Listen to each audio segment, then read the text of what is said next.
ఎలా ఉంది ట్రైలర్? ఓం నమ శివాయ. Thank you so much darlings, మీ ముగ్గురికి నా లైఫ్ అంతా రుణపడి ఉంటా. పిలవంగానే వచ్చారు. ఇందాడ మా డైలింగ్ అనిల్ గారు చెప్పినట్టు నేను ఎప్పుడు మీరు ఇంక సూపర్ అబ్బా, మీరు సూపర్ అబ్బా, మీ నెంబర్లు నా దగ్గర లేదు కదబ్బా, అందుకే వీళ్ళ గురించి చెప్తున్నానబ్బా.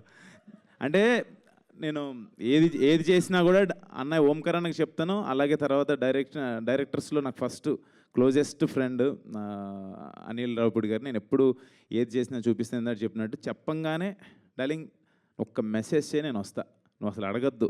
నేను ఈ మధ్యన అన్ని ఈవెంట్లకి వెళ్తున్నాను, అయినా నీ మాట నేను కాదన్నాను, నువ్వు అడిగితే నేను వచ్చేస్తాను అంతే అన్నాడు. నిజంగా thank you so much darling, అడగంగానే పిలవంగానే వచ్చినందుకు. Love you so much. And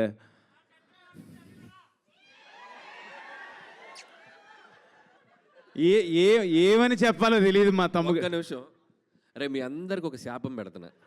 ఏంటో తెలుసా? ఖచ్చితంగా మీలో ఎవడో డైరెక్టర్ మ్యూజిక్ డైరెక్టర్ ఇక్కడికి రావాలా, మిమ్మల్ని ఇలాగే ర్యాగింగ్ చేయాలి అవుట్ నుండి జనాలు. పర్ఫెక్ట్ శాపం ఇదైతే. Ashwin please continue. అది అది అది అది శాపమా డార్లింగ్ వాళ్ళకి? My darling, my brother, my partner, నాకు చాలా చాలా ఇష్టం. ఒక్క మాట చెప్పాలి తమ్మన్ డార్లింగ్ గురించి. నాకు ఒక 10-12 ఇయర్స్ నుంచి తెలుసు. మేము ఇద్దరం క్రికెట్ ఆడేవాళ్ళం, ఓపెనింగ్ బాగా ఆడుతూ ఉండేవాళ్ళం. అప్పుడు తమన్ డార్లింగే నాకు. బట్ ఇప్పుడు తమన్ గారు అనే పొజిషన్కి వెళ్ళిపోయాడు, ఎక్కడికో వెళ్ళిపోయాడు, పాన్ ఇండియన్ మ్యూజిక్ డైరెక్టర్ అయిపోయాడు. ఒక నిమిషం ఉండరా, అబద్ధాలు ఆడుతున్నాడు వీడు, అసలు నచ్చేవాడు కాదు. నేను ఆడుతుంటే నా కోసం తమన్ వస్తున్నాడు ఈరోజు ఆడుతున్నాడు ఆపోనెంట్ టీంలో అంటే ఇంకో టీంలో అడుక్కుని వచ్చేవాడు. వాడు బౌలింగ్లో నేను కొట్టాలి అని అలా స్టార్ట్ అయింది. యాక్చువల్ గొడవలు చెప్పుంటారా నీకు నా గురించి? ఆ గొడవల్లో స్టార్ట్ అయింది.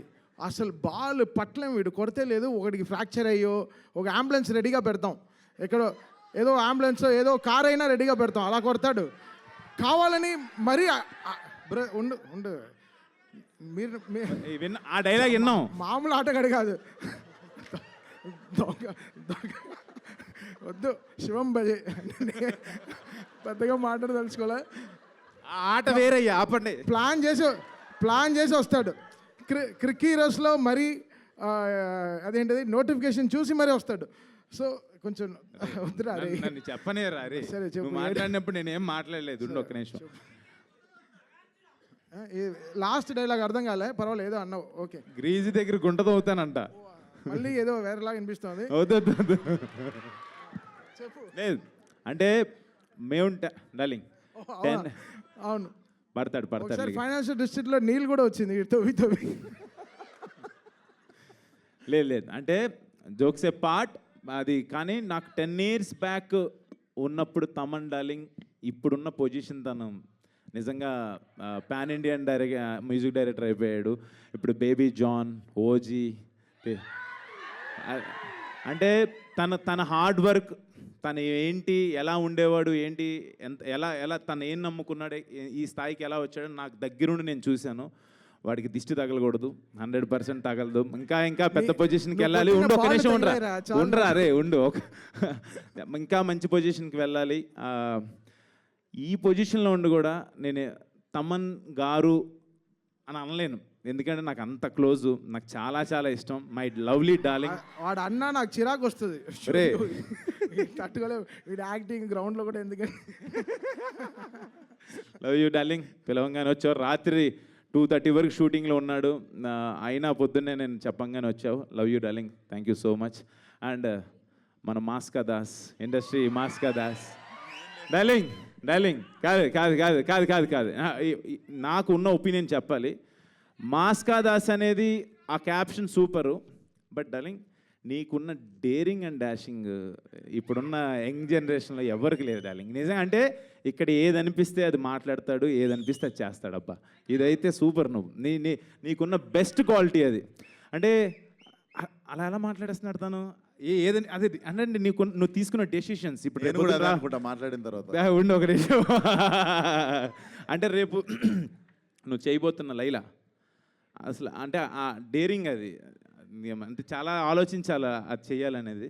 నిజంగా సూపర్ డార్లింగ్. నేను పిలవంగానే వచ్చినందుకు, Thank you అన్న. మీకు షూట్ ఉందన్నావు, అయినా మధ్యాహ్నం నుంచి పెట్టుకుంటానన్నావు, నా కోసం వచ్చినందుకు really really thank you so much.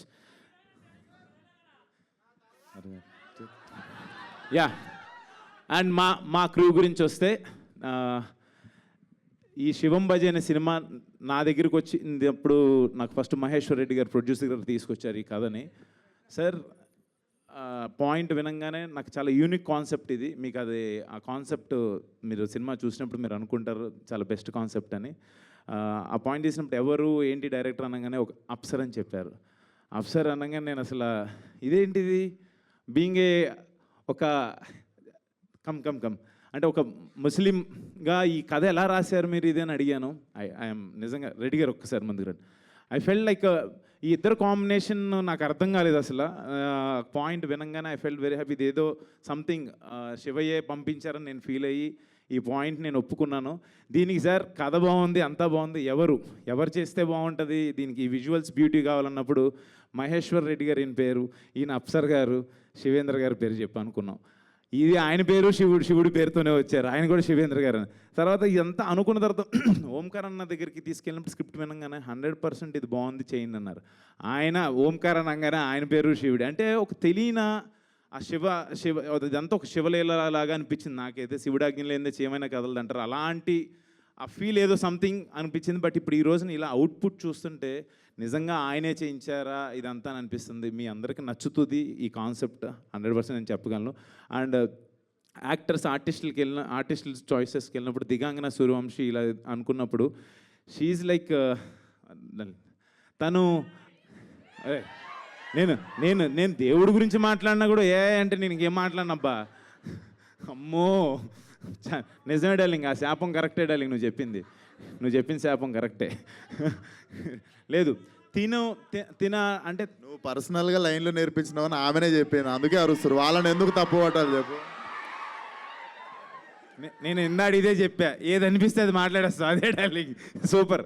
అంటే ఈ అమ్మాయిని సెలెక్ట్ చేసుకున్నప్పుడు సినిమాలో చేయించుకోవాలనుకున్నప్పుడు తను శివభక్తురాలని చెప్పింది. తను ఎప్పుడు శివాలయాలకి వెళ్ళటం కానీ తను ఇదేనా కానీ తన ఇన్స్టాగ్రామ్ ఇది చూడంగానే అంటే ప్రతిదీ కూడా ఒక శివతత్వం కింద అనిపించింది. అండ్ ఈ సినిమాకి మంచి ప్యాడింగ్ మురళీ శర్మ గారు, తనిఖీల్ బర్ని గారు, తులసమ్మ గారు, హైపరాది, బ్రహ్మాజీ గారు, అర్బాజ్ ఖాన్ గారు, అందరూ అంటే అలా అనుకుంటే ఎవరిని అనుకున్నా వాళ్ళందరూ వచ్చారు. నిజంగా వెరీ హ్యాపీ. మంచి కాన్సెప్ట్. మీరు అందరు చూసి, నాకు చిన్న టెన్షన్ ఉంది, రేపు నా బర్త్డే ఆగస్ట్ 1నే రిలీజ్ అవుతుంది. మీరందరూ నన్ను బ్లెస్ చేస్తారని చెప్పి కోరుకుంటున్నాను. Thank you so much. ఈ సినిమాని మీరందరూ చూసి నన్ను బ్లెస్ చేయాలని కోరుకుంటున్నాను. అండ్ ఇక్కడ ఈ రోజున లేడు my brother Vikas Badisa music director. తను లేడు, అద్భుతమైన ఆర్ఆర్ ఇచ్చాడు, దీనికి అద్భుతమైన మ్యూజిక్ ఇచ్చాడు. నాకు హిడింబాగ్ కూడా తనే చేశాడు. తను లేడు, ఫైనల్ వర్క్లోనే ఉన్నాడు. అండ్ అన్నయ్య ఇక్కడ లేకపోయినా ఓంకార్ అన్న, ఆయన బ్లెస్సింగ్స్, ఆయన విషెస్ ఎప్పుడూ నాకు ఉంటాయి. ఆయన లేకపోతే నేను లేను. యా వినపల్లా పిల్లలు లేరు ఇక్కడ, కానీ మాకు సెన్సార్ అయిపోయింది, పిల్లలతో చూడొచ్చు cinema యూబైఏ. Thank you so much. One second సరే, థ్యాంక్ యూ సో మచ్. మీరు తీసుకోండి. థ్యాంక్ యూ అశ్విన్ గారు, థ్యాంక్ యూ సో మచ్.